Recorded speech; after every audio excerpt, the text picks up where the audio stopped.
Des visages d'agneaux à première vue et pourtant des visages de l'horreur, comme les qualifie ici au quartier Makeya à Douala, la foule immense sortie pour la reconstitution des faits de cet horrible crime qui a ôté la vie à Martin Valéry René Michel, une sexagénaire de nationalité française, le 14 novembre dernier. Pendant la nuit du 13 au 14 novembre 2024, autour de 22 h sur la voie publique du quartier Makeya, s'est produit une agression constituée d'un vol aggravé en coaction à l'aide d'armes blanches, suivi des coups mortels sur Dame Martin Valéry René Michel.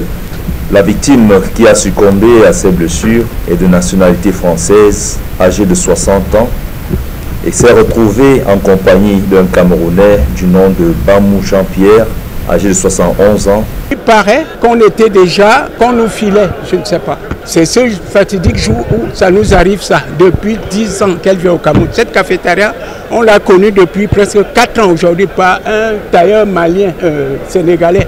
Ils sont au total 7 personnes interpellées dans le cadre de cette affaire. Sur les lieux du crime, les 4 présumés malfrats, ceux-là même qui auraient commis l'irréparable selon les éléments de la police judiciaire du littoral. Les 3 autres sont considérés comme receleurs. Une bande sort du tout de là et de l'autre côté et tout. On l'encercle. Et moi je vais faire, d'autres viennent aussi vers moi avec leur gros couteau et tout. Et voilà l'habit que je portais ce jour-là. Donc le gars aussi a envoyé le poignard sur moi. J'ai esquivé comme ça. Donc ça a pris là.